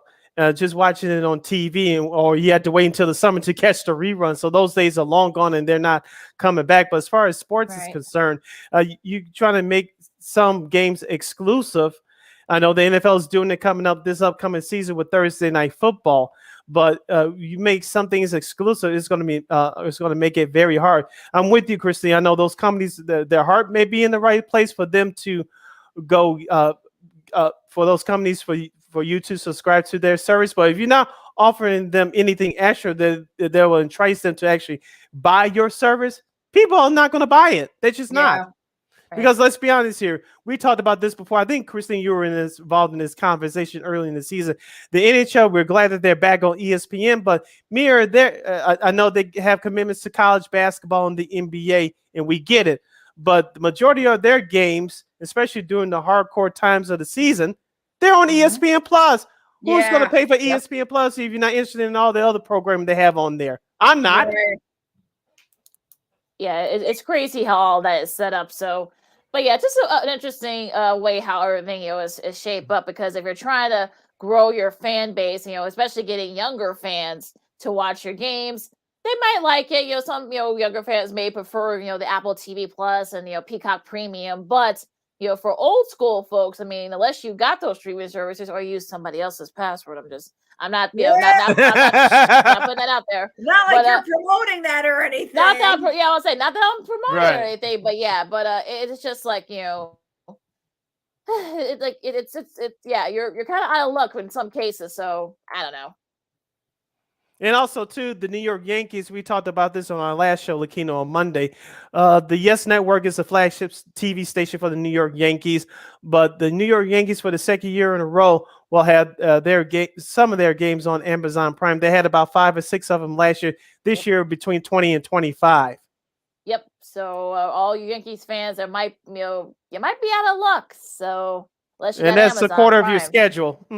Yeah. So I don't know. It's going to be interesting though how this goes. But happier news on the TV side. Fox made it official. Joe Davis will be the new voice of their national baseball coverage. We'll also be doing the World Series coverage on Fox as well. He's been doing the Dodgers. He'll still be doing that. He'll still be doing that, folks. I know that some Dodgers fans were wondering, is he going to be doing it? He's still going to do it. But yeah, he's going to be the new face for the main baseball coverage, working with John Smoltz. What do you guys think about that news? I think that's great. I think it's time to introduce new faces into the game. I'm sick of Joe Buck. I mean, no offense, he's great. Trust me, but I think this is a good opportunity for new people to step up. So good move on them. Also, too, it gives more opportunity to our hometown guy, Lakeena. Hope we can get him on this program down the road. Adam Amin, he did a few games for Fox last year in terms of the baseball side, and he did the White Sox Astro series for FS1. And so for the quote unquote second voice of baseball, it opens the door for him some more. So look for Adam Amin, the Bulls TV announcer, to do possibly more Sox games on Fox this year. The White Sox are on Fox at least, I think, 3-5 games this year at least. Yeah. So very interesting though too. So so congrats to Joe, and I'm sure he's going to do a great job on the national side. You listen to Second City Sports on Sports Zone Chicago, along with Cindy Brown and KXRB's Christine Manika. I'm Lakeena McGee. Too bad we don't have like the Masters, music going in the background. Okay, I won't try to do that, but let's check the leaderboard. Yes, let's check the leaderboard exactly. There's a tie atop the leaderboard. Sue JM at 4 under. Also to Danny Willett, who has one of these Green Jackets, by the way. He's also at 4 under. Charles Schwartz, who has a major. Harold Varder, the third. He's also at 3 under. Joaquin Niemann, who's playing with Tiger, he's also at 3 under. Scotty Scheffler is right there. Also Justin Johnson as well. Tony Finau.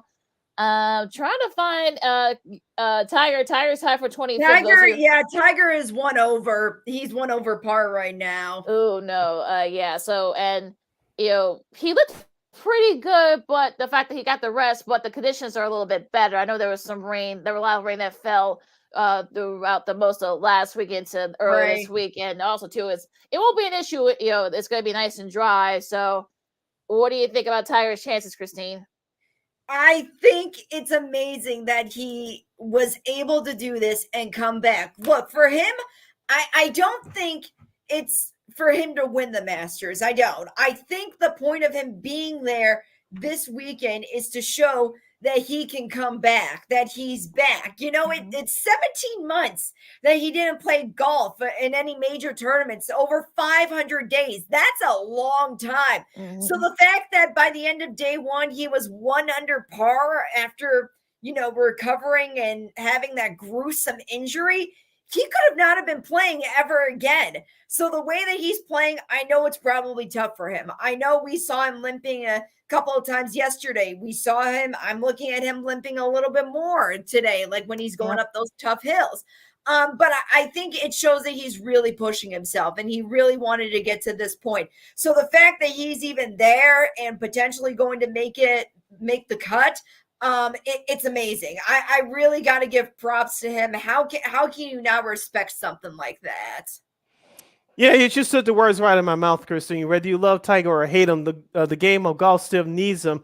And we talked about this before, Lakeena. Who's going to be that new face for golf when Tiger decides to hang them up and he's not winning big major tournaments anymore? So people talk about Fowler and Phil Mickelson. He's over the hill too. And so who's the new guys coming up? Because let's be honest here. I don't know if Tiger's going to make it out of today, but let's just say if he did, I'll be honest, yours truly is going to be watching tomorrow. And we always know that if Tiger's involved on a Sunday, people are going to watch. I don't think that part is going to happen this year. But like you said, Christine, just for Tiger showing the perseverance and getting back on that course and doing what he does, that's a bigger statement in itself. Would we like to see him win the whole thing like he did a few years ago, holding his young son in his arms? Yes, but him just being there is a big statement within itself. Yeah, and his upper body strength is crazy. Have you seen the pictures of him?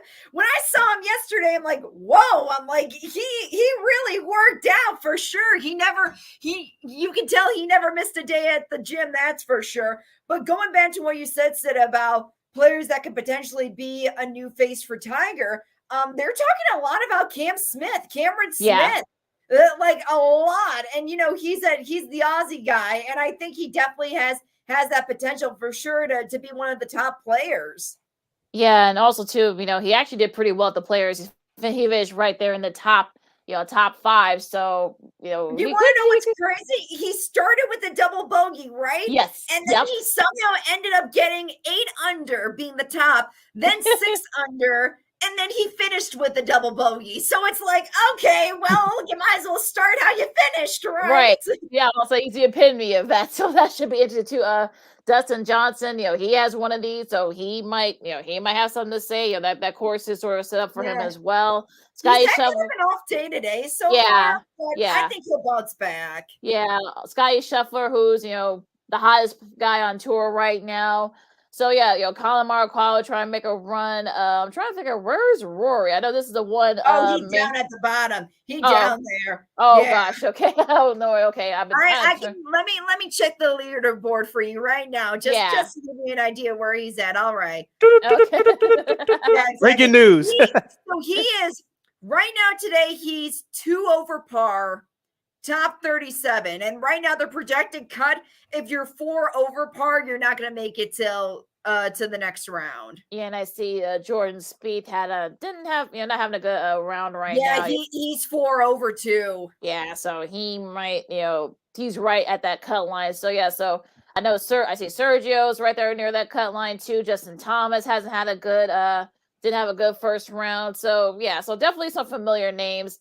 And we'll see if Tiger can make it, through the cut this weekend. So, but look, Masters, this week, Masters is one of the best weekends in sports. And go! Oh, he almost got birdie. Oh gosh. We're watching this live, folks. So so it's really, really cool. But so they're actually going to be celebrating the 25th anniversary of Tiger winning the Masters for the first time. In the Masters Remembers segment, they do that every year. CBS does, so make sure to check that out before the final round of the Masters.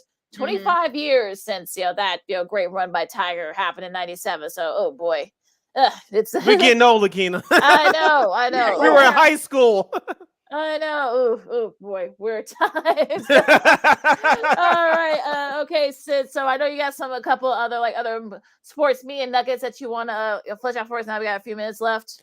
Oh yeah, so speaking of women in sports, Christine, I know you'll love this as well. We talked about the Mets in the Washington Nationals. Tonight's game will be on Apple TV Plus.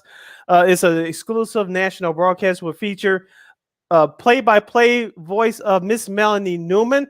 I think she still does radio for the Baltimore Orioles, along with analyst Chris Young, Hannah Kaiser. She's a baseball reporter, I believe, from Yahoo. If I miss her media affiliation, please correct me on that. Hannah Kaiser is also an analyst, so it'll be a three-person booth. And Brooke Fletcher, who does the rally on Bally Sports, which is broadcast out, studios are broadcast out here in Chicago. She'll be the field reporter. That's tonight's game. I think that's awesome. I think that's time. Yeah, I know, right? I mean, having an all-female baseball. I know Jessica Mendoza kind of like opened the door for it. So, and I'm looking right at her. Yeah, she does stuff for the Mets. So you were right on, Sid. So yeah, so so that's a really cool concept that they're doing. I know Melanie Newman's one of the best at it. She's a she has like that, her eye on baseball, very nicely. If you guys have heard her do some Orioles games. So yeah, so definitely about time they're doing that for baseball. Now, will we see that all-female core? We've seen it in hockey. We've seen it in basketball. Will we see it in football, i.e. NFL? And will we see it in baseball during the playoffs? Now, that's what I want to see. Baseball, probably more so than the NFL right now, I think. Yeah. Give us your reasons why. I think you got to give. I think there needs to be more women in the booth first in the NFL before you can have an all female group like that. So not yet. Definitely, I can see it though for baseball come playoff season. I agree with Christine. You got Jessica Mendoza kind of like broke the mold. I know Jenny Fitch has done some TV work too in baseball. So yeah, just because softball and baseball, while totally different, there are some similarities as well. So you'll see that probably more now. The NFL is going to be a little bit tricky. You could probably get maybe Mina Kimes in there. I know Beth Mullins has done some work for CBS. Their NFL coverage the last couple of years. Yeah, that might be a little bit tricky, but who knows? I mean, we might see the next 4 or 5 years during this new TV deal when this kicks in next season. So,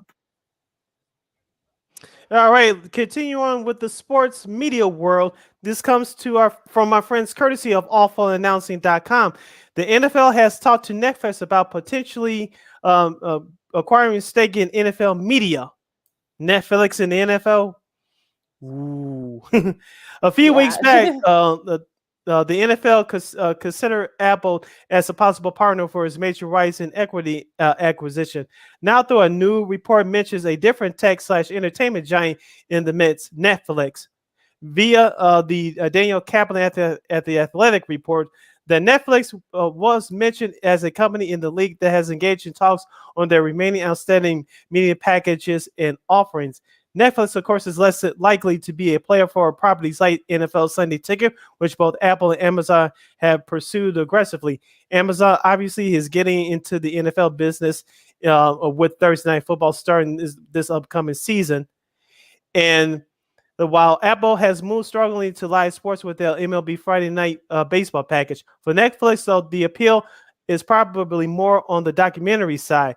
To that end, NFL Films Division will be their path to get into the business with Netflix. Why not? If baseball can go into streaming service, why not the NFL? Well, yeah, and I think in this case, Netflix is more of like a docu, sort of thing. So that might be, that's probably sort of the best way, to do it for them. So I'm not saying don't expand your lane, but like you said, what I just read, Netflix is great with documentaries. I know they had the one about Kanye West, Avon, the black music executive from way back in the day. So they put out great documentaries. I don't know if they'll do well for live sports, but for documentaries, partnering with the NFL and NFL Films, that's great for them. Yeah, probably better for them to do that than maybe the games itself. But yeah, so it gets their foot in the door, gets their toe wet, their feet went into, the NFL side of things. And look, they're looking for with Joe Buck gone. I'm sure NFL Films looking for a new home. So why not Netflix? Christine? Why not? Okay. All right. Look, we still got a few more minutes left, guys. I mean, any other like things, sports nuggets that kind of whether it's media or on the on the course. Of course, now there's like a 12-way tie now at at 300 at the Masters right now. So yeah, can I just say, last week was April Fool's Day, right? And I was a fool and believed it when Julian Edelman tweeted that he was going on the Bucks. Because think about it. It was so official looking. I'm like, oh my God, this is happening. I didn't see it, the tiny fine print. Little bitty print. Fools. Oh my. I couldn't believe it. I think I realized it about an hour or so after the fact. I'm like, oh my God, the dude got me. Because I literally thought this makes sense because a couple days ago, or maybe it was a week ago, he was practicing with Tom Brady. So I'm like, this makes sense. Oh my God, you play right into his hands. And what do you think about I can't believe it. Well, what do you think about, since we got you here, what do you think about the whole situation with, Bruce Arians, leaving, going to the front office now? Todd Bowles takes over, and now Arians, who's not afraid to say anything, is saying that, well, hey, Brady's taking too much credit for them winning the Super Bowl a couple years ago. What do you think about all this stuff that manifested here? I think there was a rumor going around that Bruce and Tom Brady they didn't get along. I don't know. There was some spiraling going like, maybe they're just not like functioning like they used to. But then again, Tom Brady, he was at his press conference when he said, yeah, like I'm still sticking around, but I'm not going to be the head coach. I'm going to be in the front office. So I think that says a lot. I think he's right when he's like, I wanted to hand off my team to someone who I think is ready, and I wanted it to be in my own group, and I wanted the team to be at par for whoever is my predecessor. And he did that. I think Bruce was still a little bit sour. Probably everyone on the team was sour about how they went out last season. But I think he's right when he said, I'm comfortable enough. And let's face it, was one of the oldest coaches in the NFL. So I think it's definitely time for some new blood to step in. And I think he made the right choice. And from the look of it, just from Tom Brady being there, I think he had a little hand in that decision as well. He did. He has the biggest voice in that organization. They brought him over to have that championship mentality. And during his 2 years there, they had that mentality there. Of course, they won the Super Bowl a couple of years ago. And we mentioned the now current champion Rams defeated them in the playoffs last season. I was going to say Tom Brady. He, like we mentioned, he's the biggest voice in that organization. But here's the thing: the reason why he came back, two reasons. One, he still has 1 year in that contract. Number two, he's taking a look at the landscape in the NFC. Yes, the Rams on the Rams. If it wasn't for a couple of turnovers, we would have beat them. Remember, the Bucs only lost to them by 7. The Rams almost gave it away. Let's not forget that. But outside the Rams, even though they could struggle next year, you never know with injuries and all that. Besides the Rams, you're looking at the rest of the NFC. Green Bay, yes, Aaron Rodgers is back, but because of his paycheck, the rest of that team is going to look different. Seattle, no quarterback as of yet. Will Baker Mayfield go there? We shall see. Philadelphia, Dallas always chokes in the playoffs. So the NFC is wide open. Yeah, I agree. And plus, I think that Tom Brady, he never really, it's what we talked about when he first announced his retirement. He didn't really have an announcement.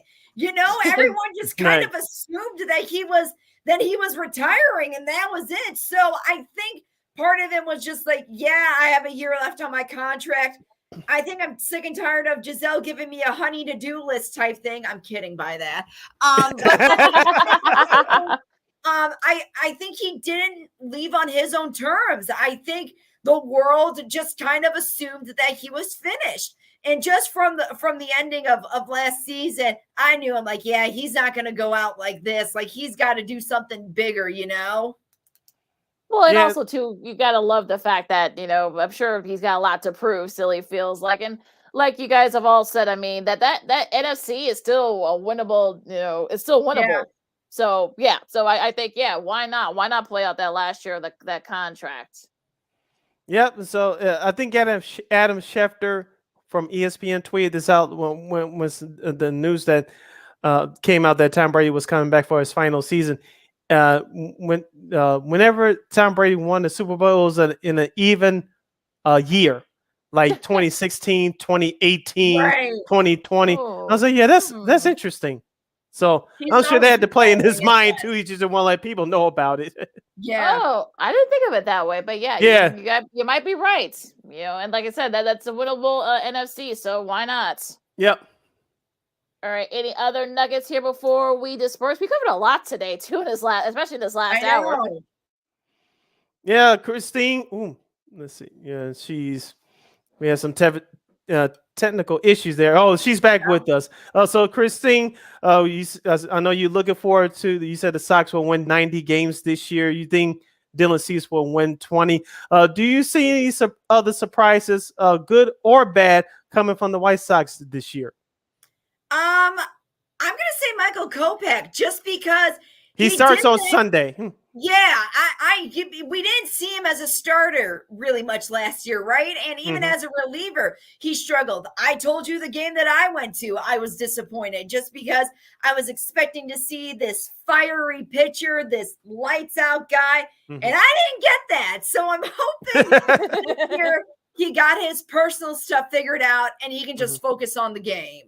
Yeah, I think that's probably one of the reasons. It wasn't just the injuries; it was all the personal stuff that was going on off the field. So now that's has settled, maybe now that we'll get the Michael Kopech that has expected. So, just crazy. So we're looking forward to the Masters. Of course, finishing that up. I'm sure it's probably gonna get down to the wire, folks. We saw the conditions. I follow a 3-time champ, Sir Nick Faldo, on Twitter. He said that the conditions are brutal. Of course, he's been doing CBS. Yeah. We're going to see this for the past 10 years, I think. So, it's going to get interesting, too. The wind is definitely affecting things today, for sure. We had a couple of windy days out here in South Dakota. And my joke is, I think we gave them the wind in Augusta.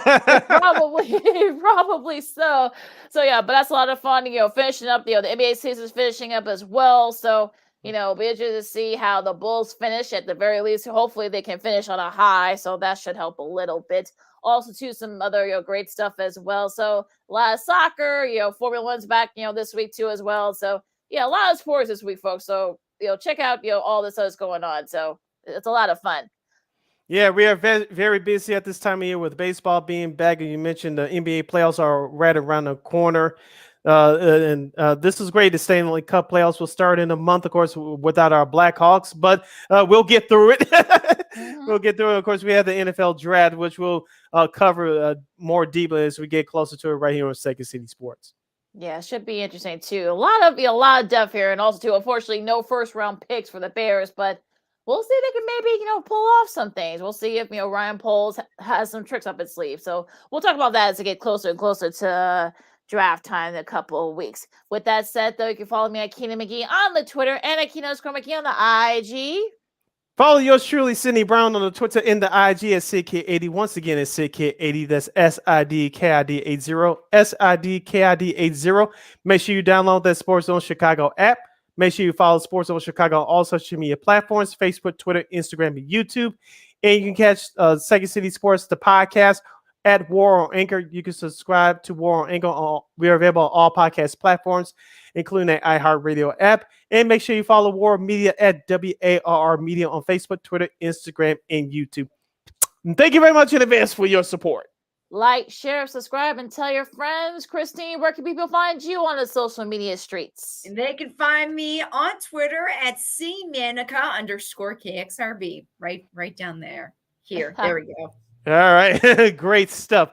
Make sure you catch Second City Sports every Monday, every Friday from noon to 2 p.m. Central Standard Time. Live right here on Sports Zone Chicago. One more again, as Christine and the kids would say. Catch Second City Sports every Monday, every Friday from noon to 2 p.m. Central Standard Time. Live and in living color, exclusively right here on Sports Zone Chicago. All right, so folks, enjoy all the sports out there. Stay warm out there, everybody. If you're not going to get vaccinated, wear a mask, wash your hands, and be good to each other. This has been Second City Sports on Sports Zone Chicago. For Sid and Christine, I'm Lakeena, and we'll see you next week. We'd like to thank Titus Williams from WVON and Christine Manika for joining us today on the program. Till Monday, go Sox! Holla!